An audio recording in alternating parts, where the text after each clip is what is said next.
শ্রীরামকৃষ্ণদেব নাট্যমঞ্চে গেছেন অনেকদিন পরে। নটি বিনোদিনী যিনি ছিলেন তিনি হচ্ছেন বারবণিতা আরকি। তো সমাজের সবচেয়ে অবহেলিত একটি নারী। সে যে গৌড়ের চরিত্রে অভিনয় করছে। তো রামকৃষ্ণদেব প্রচণ্ড মুগ্ধ হয়ে গেলেন। মুগ্ধ হয়ে গিয়ে বলছে, "আশীর্বাদ করি মা, তোমার চৈতন্য হোক।" তো সমাজের ওই অবহেলিত নারীটি তার জীবনের যে উদ্দেশ্য সেটাকে খুঁজে পেলেন, যে উনি ভাবলেন যে আমার মতো একটা নিপীড়িত নারীকে উনি আশীর্বাদ করছেন। তো তারপর থেকে নটি বিনোদিনীর জীবনে একের পর এক পরিবর্তন আসতে শুরু হলো। এর দীর্ঘদিন পরে শ্রীরামকৃষ্ণদেব তার স্বধামে চলে যাবেন।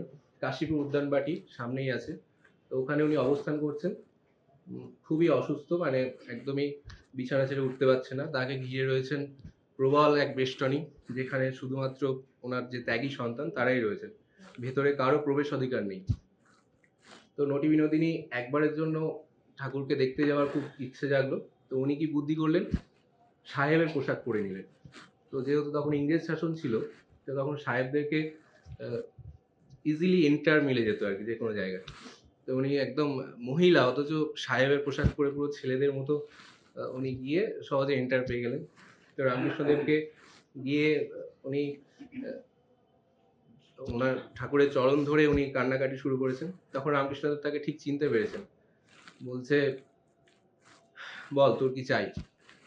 তো অ্যাকচুয়ালি ঠাকুর যখন ওই লীলাটা করছিলেন তখন উনি কল্পতরু হয়েছিলেন আর কি। কল্পতরু মানে হচ্ছে এমন কল্পতরু একটা বৃক্ষ, যেখানে চাইলে আপনি যা চাইবেন তাই পাবেন। তো শ্রীরামকৃষ্ণদেব সেই কল্পরূপ স্বরূপ বৃক্ষ হয়েছিলেন একদিনের জন্য আর কি। 1 জানুয়ারি এই সামনেই কাশীপুর উদ্যানবাড়িতে বিশাল ভিড় হয়। তো উনি কল্পতরু হয়েছিলেন, মানে যা চাইবেন আপনি তাই পাবেন।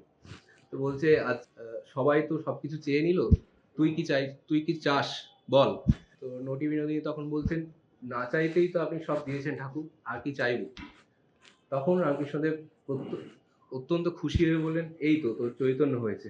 অর্থাৎ শ্রীরামকৃষ্ণদেব বুঝলেন যে তার নিমাই সেজেছিলেন, আর বাস্তবে তার এতদিন পরে যে তার অন্তরের যে নিমাই সাজা সেটা সার্থক হয়েছে। অর্থাৎ বাইরের নিমাই আর অন্তরের নিমাই এক হয়ে গেছে।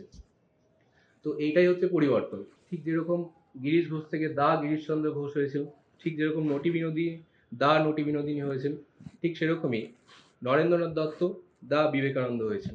এই একই জিনিস, এর একটাই জিনিস, সেটা হচ্ছে প্রেম।